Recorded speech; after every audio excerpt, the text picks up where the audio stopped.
அல்லாஹ்வுடைய தூதர் ஸல்லல்லாஹு அலைஹி வஸல்லம் அவர்கள் அடக்கம் செய்ததற்கு பிறகு அபூபக்கர் ரலியல்லாஹு அவர்கள் ஆட்சிக்கு ஏறுகிறார்கள்.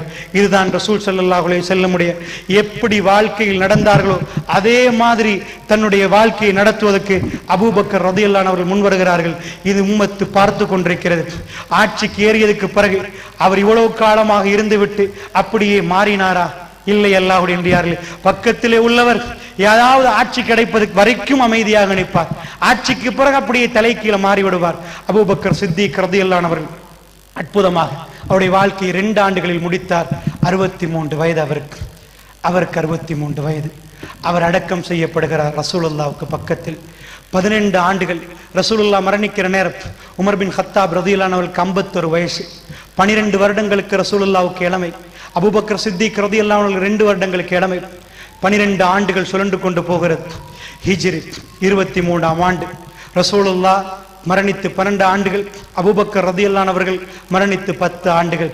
உமர் பின் கத்தாப் 63 வயதிலே அவர் மரணிக்கிறார். அல்லாஹ்வுடைய நல்லடியார்களே, மஸ்ஜிது நபவியிலே ரசூலுல்லாஹ்வுக்கு சலாம் சொல்லுவதற்கு நானும் நீங்களும் போகிற நேரத்தில் அந்த இடத்துல எந்த திருவிழாவும் இல்லை. இந்த உலகத்திலே மிக கண்ணியமான இடம். அல்லாஹ்வுடைய தூதர் அடக்கம் செய்யப்பட்டிருக்கிறார். அங்கே ஒரு எதுவுமே இல்லை. எல்லோரும் அந்த ஓட்டைக்குள்ளால் பார்ப்பார்கள், ஏதாவது தெரிகிறதா? எதுவும் தெரிவதற்கு இல்லை. அங்கே முத்தவாக்கள் போடப்பட்டிருக்கிறார்கள். துவா அல்லாஹ்விடம் மட்டுமே துவா கேட்க வேண்டும். சலாத்தை மட்டும் சொல்லிக் கொண்டு போங்கள். அஸ்ஸலாமு அலைக்க அய்யுஹன் நபியு வ ரஹ்மத்துல்லாஹி வ பரகாத்துஹு என்று சொல்லிக் கொண்டே போங்கள். அந்த நேரத்திலே அதுக்கு பக்கத்திலே 2 கபர்கள் இருக்கிறது. அபூபக்கர் ரலியல்லாஹு அவர்கள், உமர் பின் கத்தாப் ரலியல்லாஹு அவர்கள், அலி பின் அபி தாலிப் ரலியல்லாஹு அவர்கள் சொன்னார்கள், உமர் ரலியல்லாஹு அவர்கள் மரணப்படுக்கையில் இருக்கிற நேரம் நான் நினைக்கிறேன் ரசூலுல்லாஹ் சொன்னார்கள், நானும் அபூபக்கரும் உமரும் நுழைந்தோம், நானும் அபூபக்கரும் உமரும் நடந்தோம் என்றே ரசூலுல்லாஹ் சொல்லுவார்கள். உமர் பின் கத்தாபும் ரசூலுல்லாஹ்வுக்கு பக்கத்திலே அடக்கம் செய்யப்படுவார் என்று நினைக்கிறேன். அல்லாஹ்வுடைய நல்லடியார்களை சொன்னது போன்று அல்லாஹ் ஜல்ல ஷானுஹு வ தஆலா அவர்களை கபரிலும் ஒன்று சேர்த்து வைத்தான். கண்களால் பார்த்து கொண்டிருக்கிறோம். ரசூலுல்லாஹ், அபூபக்கர் சித்திக் ரலியல்லாஹு அவர்கள், உமர் பின் கத்தாப் ரலியல்லாஹு அவர்கள், அல்லாஹ் ஜல்ல ஷானுஹு வ தஆலா அவர்களை மறுமையிலும் ஒன்று சேர்த்து வைப்பான்.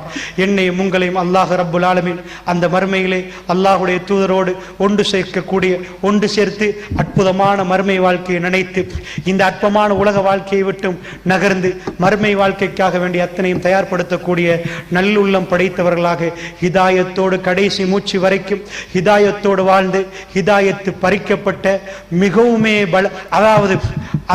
மிகவுமே பலகீனமான அந்த மாதிரியான பாவிகளாகாமல், ஹிதாயத்து பறிக்கப்படாமல் ஹிதாயத்தோடு மரண வேலையை ஹிதாயத்தோடு அடைந்து அல்லாஹுக்கு விருப்பமான மரணத்தை சந்திக்கக்கூடிய பாக்கியத்தை அல்லாஹ் ஜல்ல ஷானுஹு வ தஆலா எனக்கும் உங்களுக்கும் தந்தருள் புரிவானாக. என் பேச்சில் பிழைகள் இருந்தால் வல்ல நான் மன்னித்தருள் புரிவானாக. வஸ்ஸலாமு அலைக்கும் வ ரஹ்மத்துல்லாஹி வ பரகாத்துஹு.